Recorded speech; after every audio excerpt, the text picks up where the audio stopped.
আসসালামু আলাইকুম। আজকে আপনাদের জন্য আরও একটা সুস্বাদু খাবার নিয়ে আসলাম।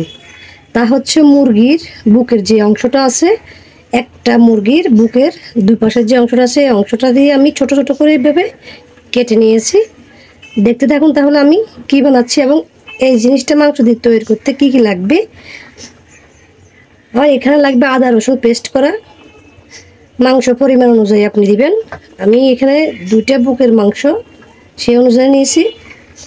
আর এখানে নিয়ে নিয়েছি ভাজা জিরার গুঁড়া, গরম মশলা গুঁড়া এবং গোলমরিচের গুঁড়া দিয়ে দিলাম।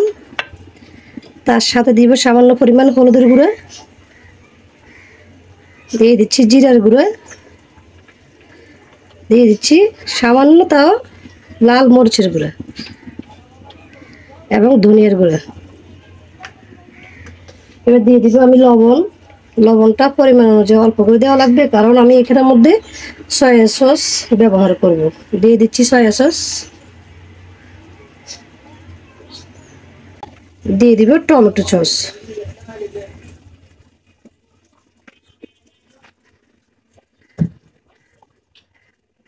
এবার ভালো করে সবকিছু একসাথে মিক্স করে নিচ্ছি।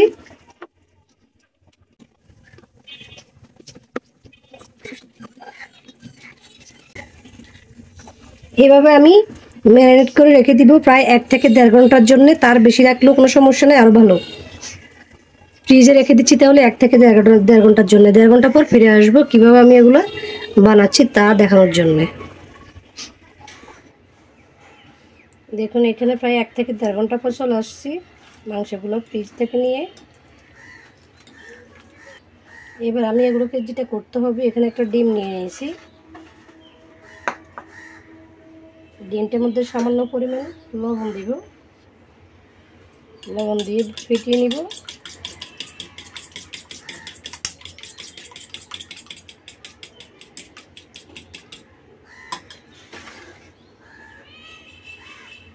আর এখানে নিয়ে নিয়েছি আমি ময়দা।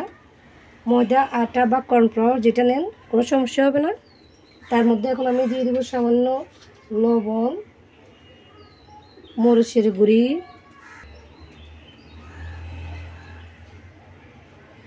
দিয়ে দিব জিরার গুঁড়ি, হলুদের গুঁড়ি, ধনিয়ার গুঁড়ি, আবারও সামান্য পরিমাণ দিব গোলমরিচের গুঁড়ি।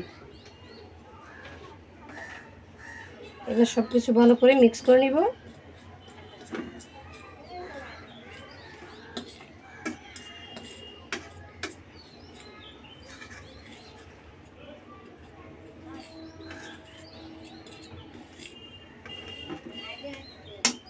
মিক্স করা হয়ে গেছে, এবার সাইড করে নামিয়ে রাখবো। চুলে একটা প্যান বসিয়ে দিচ্ছি, তার মধ্যে আমি এখন সয়াবিন তেল দিয়ে দিচ্ছি পরিমাণ মতো।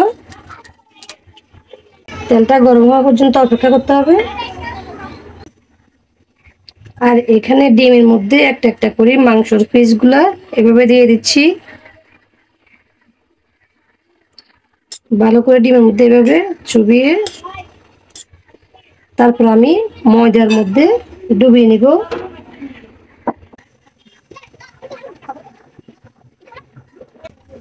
ময়দার মধ্যে এভাবে ডুবিয়ে পর আমি এখানে আবারও এভাবে দিয়ে আবারও ডিমের মধ্যে দিয়ে দিব।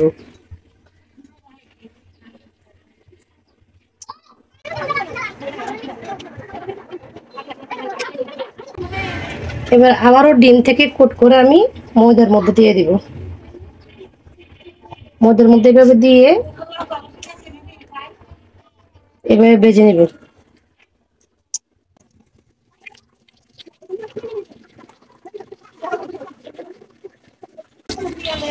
এভাবে আমি সবগুলা মাংস ভেজে নেব। এভাবে আস্তে আস্তে চুলা হিটে সবগুলা চিকেন আমি এভাবে ভেজে নেব। তাহলে দেখতে থাকুন আমি কি কালার করা পর্যন্ত চুলায় রাখি এবং নামাচ্ছি। তাহলে দেখুন এরকম একটা সুন্দর কালার হয়ে আসবে। এইভাবে যখন একেবারে বাদামি কালার হয়ে আসবে তখন চুলা থেকে নামিয়ে নিতে হবে।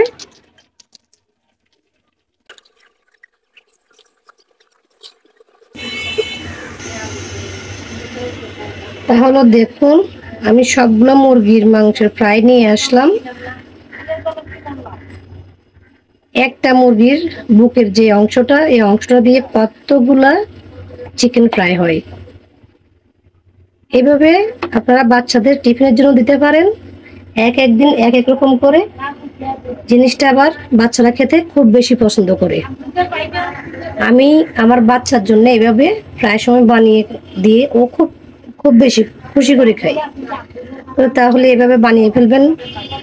যখনই বাজার থেকে মুরগি আনবে সবসময় একটু একটু করে বুকের মাংসটা আলাদা করে রেখে দিবেন। অনেকগুলো বুকের মাংস থেকে যাবে, প্রত্যেক দিন অল্প অল্প করে এভাবে বানিয়ে দিবেন।